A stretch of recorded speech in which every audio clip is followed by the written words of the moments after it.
আমপোড়া chicken আজকের এই রান্নাটা যে একবার করে খাবে কথা দিলাম ইনশাল্লাহ সে আবারও সেকেন্ড বার করবে, এতটাই মজার হয়ে থাকে। আসসালামু আলাইকুম। আজকে আপনাদের সাথে খুবই মজার একটা আমপোড়া চিকেনের রেসিপি শেয়ার করব। আশা করছি ইনশাল্লাহ খুবই ভালো লাগবে। ভালো লাগলে অবশ্যই সবাই প্রথমে ভিডিওতে একটা লাভ রিয়েক্ট দিয়ে দিবেন, আর রেসিপিটা এখনই যার যার টাইমলাইনে শেয়ার করে রাখুন যেন প্রয়োজন মতো দেখে নিতে পারেন।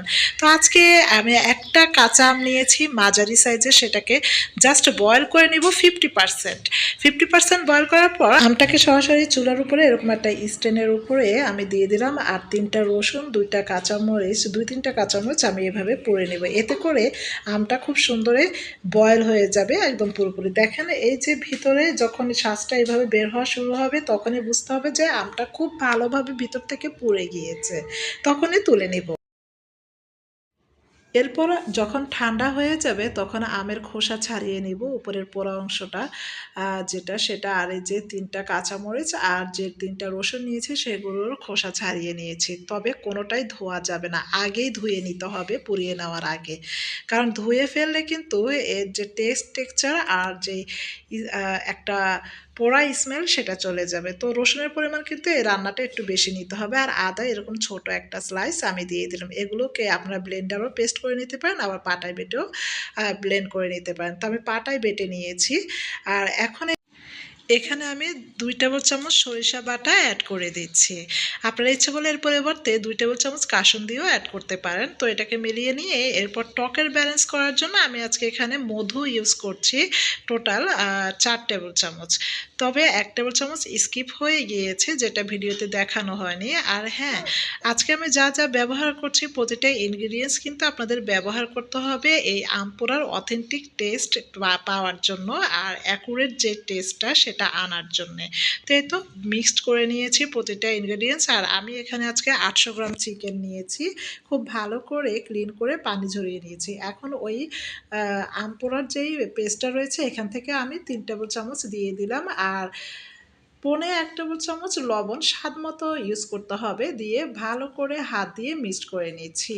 আর হ্যাঁ, এখানে কিন্তু প্রতিটা ingredients A to Z use করতে হবে, আরও অনেক নিয়ম আছে, সেটা স্টেপ বাই স্টেপ আপনাদের সাথে শেয়ার করব। তো আমি 2 ঘন্টার জন্য রেস্টে রেখে দিয়েছি। 2 ঘন্টা পর ফিরে আসলাম। এখন একটা পরিষ্কার প্যানে 1/2 কাপ সয়াবিন তেল দিয়ে 1 কাপ পেঁয়াজ কুচি অ্যাড করে দিয়ে একটু লাল লাল করে ভেজে নেব। এই তো যখন লাল লাল করে ভাজা হয়ে যাবে তখন আগে থেকে ম্যারিনেট করে রাখা চিকেনটাকে এখানে সম্পূর্ণটা অ্যাড করে দিলাম, দিয়ে কিন্তু নেড়েচেড়ে অনবরত কষাতে হবে। তো আমি ওই বাটিতে ধোয়া পানিটাও এখানে অল্প একটু অ্যাড করে দিয়েছি, এছাড়া আর কোনো পানি এখানে অ্যাড করার প্রয়োজন নেই আপাতত। তো আমি চুলার মিডিয়াম ফ্লেমে এটাকে খুব সুন্দর করে কষিয়ে নিব কিছুক্ষণ।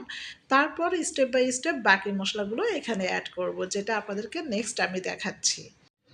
ঢাকা দিয়ে চুলার মিডিয়াম ফ্লেমে 10 মিনিট কষিয়ে নিয়েছি, আর 2-1 বার নেড়েও দিয়েছি। এখন ঢাকাটা তুলে আমি এখানে 1/2 চা চামচের পরিমাণ থেকে কম সামান্য হলুদ, আর 1 চা চামচ ধনিয়া গুঁড়া, 1 টেবিল চামচ জিরা বাটা, আর 3 টেবিল চামচ লাল মরিচের গুঁড়া। ঝালটা যে যার খুশি মতো কমিয়ে বাড়িয়ে দিতে পারেন। আর হ্যাঁ, এই রান্নায় কিন্তু হলুদের পরিমাণ একেবারে তুলনামূলক অনেক কম দিতে হবে। তো আমি এই তো মশলাগুলোকে নেড়ে চেড়ে প্রায় 5-6 মিনিট আরও কষিয়ে নিব চুলার মিডিয়াম লো ফ্লেমে। তো যখন এই মশলার কাঁচা স্মেলটা চলে যাবে আর তেলটা খুব সুন্দর উপরে এরকম ভেসে উঠবে, সে পর্যায়ে আমি পাশে একটা চুলায় সামান্য 1 কাপ পরিমাণ পানিতে 2টা তেজপাতা, তারপর 2টা দারচিনি স্টিক আর 3টা এলাচ দিয়ে এরকম মশলাটাকে জাল দিয়ে নিব, যেন স্মেলটা এই পানির সাথে সুন্দরভাবে মিলে যায়। আর সেই পানিটাই আমি এখানে পরিমাণ মতো যতটুকু লাগে সেটা অ্যাড করব, যেন আসলে এই পানিটা লাস্টে দেওয়ার কারণেই হচ্ছে ওই যে যে স্মোকি একটা ভাব সেটা যেন গরম মশলার ফ্লেভারে ঢেকে না যায়। তো নেড়েচেড়ে মিলিয়ে নিয়ে ঢাকা দিয়ে রান্না করে নিব যতক্ষণ পর্যন্ত না এই গ্রেভিটা একটু কমে আসছে। আর ওই যে পেস্ট যেটা ছিল আম পোড়ার ম্যারিনেট করার পরে, সেই পেস্টটা এখন এই লাস্ট মুহূর্তে যখন চিকেনটা হয়ে আসবে 5 মিনিট আগে অ্যাড করে দেব। এতে করে এই ফ্লেভারটা আরও স্ট্রং হবে আর খুব সুন্দর একটা অথেন্টিক ফ্লেভার আসবে। আর এ পর্যায়ে আমি লবণও টেস্ট করে নিয়েছি, আমি সামান্য পরিমাণে লবণ প্রয়োজন ছিল সেটা অ্যাড করে দিয়েছি। তো দিয়ে নেড়েচেড়ে মিলিয়ে ঢাকা দিয়ে চুলার মিডিয়াম ফ্লেমে আরও 4-5 মিনিট রান্না করে নিয়েছি। আর দেখেন যখন মশলাটা গ্রেভিটা এরকম একটা মাখো মাখো আসবে, তেলটা উপরে উঠে আসবে, তখন বুঝতে হবে এই চিকেনটা হয়ে গিয়েছে আর খুবই লোভনীয় হয়েছে। একবার হলো ট্রাই করবেন। আজকে এই পর্যন্তই। আল্লাহ হাফিজ।